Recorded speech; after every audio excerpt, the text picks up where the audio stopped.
So welcome back to episode 12 of How We Got Here.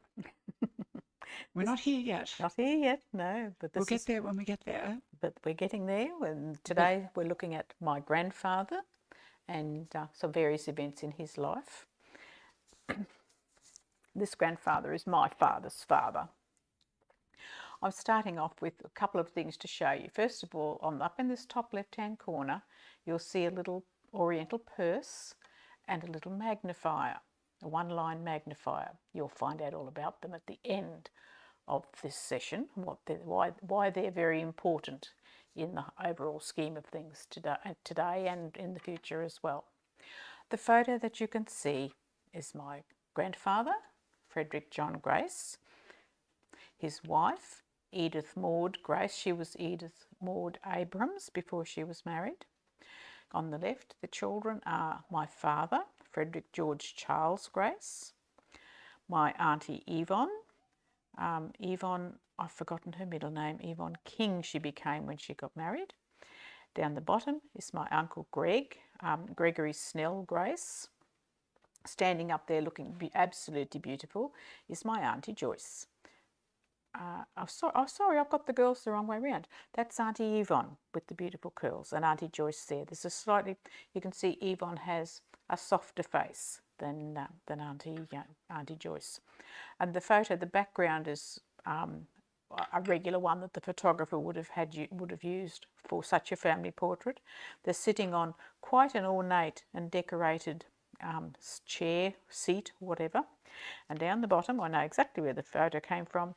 It was taken at Grace Brothers, where Frederick John worked after he'd left the Navy. So, and that would have been at Broadway in Sydney. So I'll move that one along, and we're going on to a selection of smaller photographs and various incidents.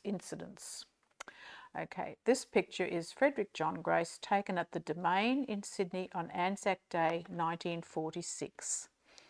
There we go, with his hat. The gentleman always wore a hat, and you'll notice the binoculars. He was pretty good with the binoculars. That probably comes from his Navy days. And he's wearing, if you can, hopefully you can see on his, yes, it is on his lapel, his Return Service League badge. He was a very proud member of the RSL, a very proud member. Well, it must have been... Sorry? It must have been very important. It was extremely important to him. Now, just going along bit by bit, this photograph was taken in, oops, I thought I would remember, but I haven't remembered, 1961. It was a family gathering where we all went down to Sydney, those of us who were mobile, and it was Nana and Granddad's 50th wedding anniversary. And there they are in the middle. There's Frederick John, there's Edith Maud, and going from the left there's my auntie Olive, who was Ida Olive Ann, but was always called Olive. My auntie Joyce, who's Ellen Joyce, but was always called Joyce, and auntie Yvonne. Again, I've forgotten Yvonne's middle name, but she was Mrs. King. Auntie Joyce never married, but she did have a life partner who was disabled, and although she said she would marry him, he wouldn't let her marry him because he didn't want to tie her down, which to a man in a wheelchair. And he was really nice. His name was John, not John Close. Auntie Olive, the only one alive out of this picture of them now is Auntie Joyce, who's 100. This is my, going past Nana and Granddad, this is my father, Frederick George Charles, Uncle Greg, Gregory Snell, and my Uncle Jeff, who is the, those two and these two were in that original family photo that I showed you, and the two outer children, or their uncle and aunt, were the sort of the after family that Nana and Granddad had. Any interesting things I can tell you. Auntie Olive and her husband John spent their working life in Papua New Guinea and did lots of very good things in the education system there. John as a manual arts person, and Olive as a primary teacher. She was too young to do anything during World War II, but Auntie Joyce and Auntie Yvonne both joined the Ladies Naval section, and Auntie Joyce is the one who worked in the Signals Directorate. And their efforts have been the subject of now several Yes, documentary yes, she's all over. projects Exactly. by ABC and other studios. Because that's Yes. because she was a garage girl. Yvonne was not a garage girl, but she also served in the Signals Directorate doing translating of messages, but obviously not as highly secret and whatever as Joyce's, because when Joyce left, they were sworn to secrecy and had to sign a document and say it out loud. They were not to say anything for 50 years. According to the Australian Official Secrets Act Must of have- 1951. Well, it would have been a bit earlier than 51 because it was the war finished in 45. No, So- no, they renewed it. They renewed it, and right? I don't know. The sad, but we are very proud of their efforts I mean, in it was defending our freedom. Exactly. It was a wonderful thing for her to do. And the only what I find is the really sad part is that she was never able to tell either of her parents, because they both died before Yes, that time was up. And that was quite sad. yeah. Auntie Yvonne married Alexander King, so she was Mrs. King. She worked after the war at Grace Brothers. She was the personal secretary, main girl for the CEO of Grace Brothers. Oh, Joyce actually, and she worked at John's family business, which was a butchery. They had a chain of butcher shops. My father went north to after the war. He got married during the war, and he spent his years after the war up in Mackay area. I'll have a broadcast about him. There's lots of good things later on for my dad. Uncle Greg never married, and he finished out his days at near Airlie Beach. He had a property up there. And on the right-hand side is my Uncle Jeff, who spent his working life in Sydney. I do remember he used to work for Monia Tiles, and I also remember that he drove a taxi at one stage for something exciting to do. But and we will have to get a different angle of this photo, because unfortunately the way the camera is set, it's all right. I making moved his it. eyes look a bit ghosty. Oh, it is a bit ghosty, but it's fine. There you If go. you could Is tilt that better? the photo just a little. Tilt it up. Yes, thank you. Okay. Perfect. Here we go. It makes it clearer. Yes, it's interesting actually, because even from here where I am, all that dark patches looks as though somebody sprinkled sparklies on it. Anyway, so there they are, the whole lineup. I think I know why. It's more flecks of silver nitrate hitting the acetate, and because of that, That'd be it's right, something giving like that. a kind of a scattering light effect when all of our 3-point lighting system, for Right. those who are interested. That's the science of it all, everybody. Now, this little card lives in the same collection because this is when my nana, Edith Maud Grace, died in 1988. And this was a thank you card the family sent out to everyone. And I believe this is the one that was sent to me. Our family wished to sincerely thank our relatives and friends for their prayers, loving, caring and sharing in the recent sad loss of our dear mother. And that's signed by Auntie Joyce. Moving right along. Ooh, what happened to the... With our newly enhanced camera, we can really pick up the detail in the scratches on the table. I like that. It's That's good. At least you know I'm really real. Okay, I'll just lay out some... Move down. Move down. Whoops. Too far. Have you made something smaller? Because okay. No. No. Let's see what your monitor can see. No. You, Okay, you it's still all right. see what I can see. Yep. This is... Okie dokie. So I've got a collection of pictures here to talk about, or just to show you. This is Auntie Joyce, taken at 15 Hillcrest Avenue in 1984. And that's as far as I can go with that one. when my family went down to Sydney from time to time, we'd get a collection of photos. And these ones were taken during Dad's Polaroid period. This is the front of 15 Hillcrest Avenue, Ashfield, taken in 1984. That house no longer exists. It's been destroyed. There's some big development happening up there. Granddad had that house built for his family. Still in the 1984 visit. Actually, this writing is my father's. So that's Auntie Yvonne and Auntie Joyce. And I don't know whose car that would have been. Probably must have been John Gore's. But neither of those was my family's car. The next one. This is my Nana when she was in the Austin home in Ashfield in Sydney.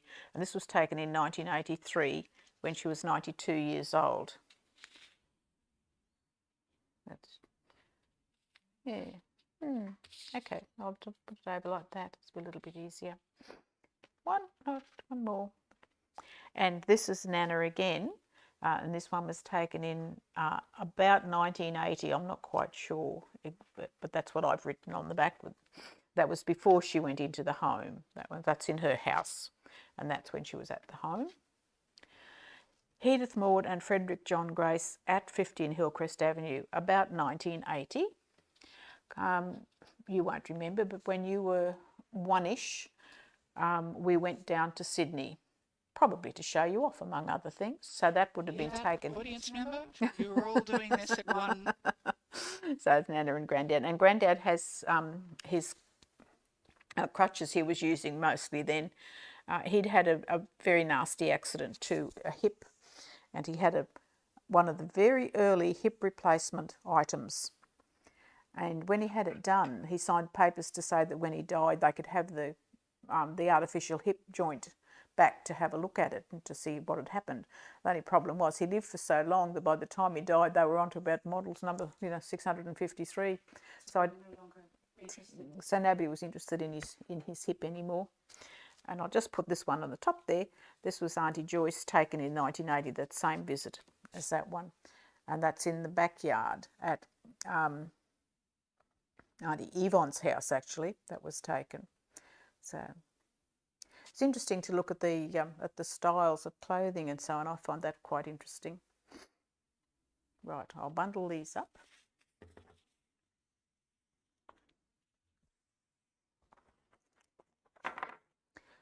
Now, we're talking about my grandfather, Frederick John. Here we go. He was a diary keeper, a diary writer. He had an interesting early life. I'll just put that picture there so there's something to guide me, actually, is what I want to do. My mother translated a lot of his diaries. He was on HMAS Torrens in World War I. But I'll read you this top part because it talks a little bit about what he did, his early life. This is my mother's writing, being extracts from the diary of signalman Frederick John Grace, who joined the Torrens on Monday the 29th of May 1916 for her sea trials off the New South Wales coast, and was transferred from her to the Huon on Wednesday the 19th of September 1917. He had joined the Navy when he was 12 and served 12 years, resigning in 1913 and rejoining in 1916, and in inverted commas, for 6 months or the duration of the war, whichever is the longer. He was drafted to HMS Cerberus in Melbourne on Tuesday the 11th of January 1916, leaving his wife and baby in Sydney. Here is a list of uniform clothes issued to him 3 days later at Williamstown. As listed here. Kit, £5 4 shillings. A hammock, etc., £2 17 and 7 pence. A kit bag, 9 shillings and 8 pence. Total, £8 11 shillings and 3 pence. So that's how much it took to equip a sailor. His official number was 5456. 3 pence is most important. Yes, absolutely. Worth about 3 shillings now. Well, hold on, we're into decimals, aren't we? Could have been 60 cents. I'll read this very beginning part. 19th of May 1916. Told by SB, that's somebody in the Navy, I guess. I'm going to steam Torrens, going round by SS Dimboola to Sydney. Re-going to Torrens, I'm going willingly where told, as it is what I volunteered for. And that was Grandad all over. If he said that something would be done, it was done. Determined not to pick and choose, as I may regret it if I did. So that was his attitude to joining Bushido. up. Yeah. Ah, sorry. It was Change microphones. Let's just make sure that's right. insanely loud. Okay, now where did all those words come from?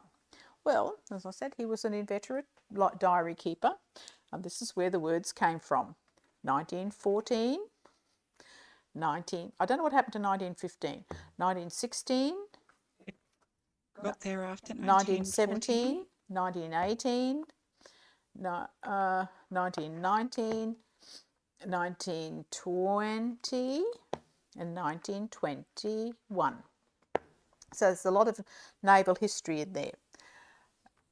My mum went through the diaries and transcribed and sent to HMAS Torrens the parts of Granddad's diary, beg your pardon, that related to the boat and the war, and it's really, really very interesting. This is page 1 of 131 pages if you want to collect it and come and read it. I think, again, a more lengthy episode, or perhaps some dedicated content I think towards we'll have reading this and examining it in detail with our wonderful camera. I think it's the story of HMAS Torrens and as it appears in Dad's diaries and so on is worth a whole episode all by itself. And Agreed. That'll take quite a bit of collecting and getting organised for me. But what I wanted to show you was why these two things are important. This is a little purse that I carry around the diary that I'm working on at the moment, because I'm putting it on the internet, and I'm doing something in 1920, and you can see from that, I hope you can, why I have the magnifier. Because it's really hard to read it. I get good after I've been playing for about 15 minutes. I get pretty good at reading, but every now and then I need the magnifier to show it. I think. I mean, I'm not to pour scorn upon your magnifier, but I do believe that this camera will somewhat outperform it. Oh, it probably would. But while I'm sitting there with the diary and the computer, but you can have a look at this diary. This page is just I've opened the 1918 one. There's I've lost the focus. a day's things, a day. You know, so it's very, very tiny writing. So it's a labour of love to do it when I feel I'm up to doing it. I really need to go back and do some more of that. A labour of love, much like setting up a camera. Yes, to film exactly. a thing. Yeah. So so those two things. Hey, what's happened? I've lost control of the camera. I'm trying to get She's it back. lost control of the camera. Okay, so those two things and the diaries. I give up. And dealing with them is a sort of homage to my grandfather. It's very important. Now, as well as, I'll just move those right over there. Those are what we call the war diaries, because there's follow-up there. And one of the important things that happened in 1920 is the story of building that house in Ashfield. And then coming to my possession also are 3 diaries from later on. This one's 1942, and 1942 was the year that my parents got married. And I have had a little flip through. There are not a lot of entries, but there's just enough to be of interest. I haven't had a good read of it. 1930. Oh, sorry, should be out of order, really, shouldn't I? I haven't read 1930, so I don't know what happened, why 1930 was really important, and that's there. And this one is 1931, same thing. But I mean, that's a very tiny little diary. I carry a diary about that size in my handbag that is a week to an opening, and all I write in it is things like Doctor 10:15, go to CWA or whatever. Whereas Granddad's recorded his life in those little things. There's a letter hiding in the box there that's from Auntie Joyce, and and I think she may say where she thinks some of the other diaries are, whether they were destroyed or whether there were years when he didn't write a diary. I don't know, but it's quite fascinating and very interesting. And that was what he did each evening, really. Went out, and sometimes all his entry would say was that he was at work for the day and came home and had dinner, or he was at work and came home via a relation's place to have his dinner. So put those ones over there, and go back to this paper again. That's page 1 of the 131 pages that my mother wrote out about HMAS Torrens. She sent those pages to the commanders of the Torrens, which we'll look at later, and they were beautiful. There's a diary. They were written up on the 1st of the 8th, 2006, that looks like. No, that can't be right. Don't know, because everybody was dead by 2006. Diaries of Signalman Grace, and they have been, that might just be a referral number for the Department of Defence, and they were kept in the ship's place and in the Torrens. And now that when the Torrens got scuttled, I believe they would have gone to the archive, the Navy archives. The handsome gentleman on the left is my father, Frederick George Charles Grace, and he was there. This would be the commander of the Torrens. The boat went to Mackay a couple of times, and there's a lovely picture of the old Torrens, and I think that's just a beautiful photo because it's a really, really nice memory. Mum and Dad were invited on board, and I think they had lunch with the captain and all those sorts of things that if you're somebody important, because I think naval people get a bit lonely. So that's basically the story of my grandfather. I don't have any other things of his that I can show you really, except that I think to talk about his character, and this I hope I don't upset anybody. He was a very strong-willed and loyal man, and he brooked no nonsense, quite frankly. But the lovely thing is, he thought he liked me. I apparently was quite liked as a child. I must have been very good. But my name is my birth name was Margaret Ellen Grace. So my initials were M-E-G. I was called Meg by my family because it's the diminutive of Margaret, and I had a cousin who was Margaret, so we couldn't both be Margaret. But Grandad always wrote to me as capital M full stop, capital E full stop, capital G full stop. So I've considered that was his nod to the correctness of English and whatever. So anyway, that's all I have in that one. Next episode, I'm hoping to be able to look at my father. And there's a few interesting things to show you about Frederick George Charles Grace. Thank you.